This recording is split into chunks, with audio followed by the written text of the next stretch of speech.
వరంగల్లో మేము కాకతీయుల దేవాలయం సందర్శించాము. అందులో దాదాపు 10వ శతాబ్దం 11వ శతాబ్దంలోనే విదేశీ వర్తకాలు వాణిజ్యాలు జరిగినట్టుగా అక్కడ శిలాశాసనాలు ఉన్నాయి. అట్లా చాలా ఉన్నాయండి. నేను అంటే ఏంటంటే ప్రస్తుతం అంగీకరించబడుతున్న చరిత్ర ప్రకారం ముందేం జరిగిందో మనకు తెలియదు. సిల్క్ రూట్ ఉండేది, మరి ఇప్పుడు మీరు అన్నట్టు ఉంది, దానికి ఆధారాలు ఉండొచ్చు. కానీ ప్రస్తుతం మనకు అంగీకరించబడుతున్న చరిత్ర ప్రకారం మాత్రం వాస్కో డి గామానే మొట్టమొదట ఐరోపా నుంచి వచ్చాడు అనేది ప్రస్తుతానికి ఉన్న ఇది.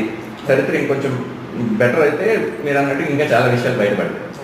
అది అడి వెళ్ళిన తర్వాత ఆయన పాపం అంతా ఏరియా చూపించారు. అతను బాగా చక్కగా అతిథి సత్కారాలు చేశాడు, అన్నీ చేశాడు. ఈ ఎదవేం చేశాడు, వెనక్కి వచ్చాడు. వచ్చినప్పుడు అప్పుడు ఎట్లుండేదంటే పరిస్థితి, ఐరోపా సమాజం, ఐరోపా చీకటి యుగం అంటే చూసారా? ఐరోపా చీకటి యుగం అంటే ఏంటంటే పూర్తిగా ఎప్పుడైతే రోమన్ సామ్రాజ్యం 350-400 కాలంలో పతనం అయిపోయిందో అప్పటి నుంచి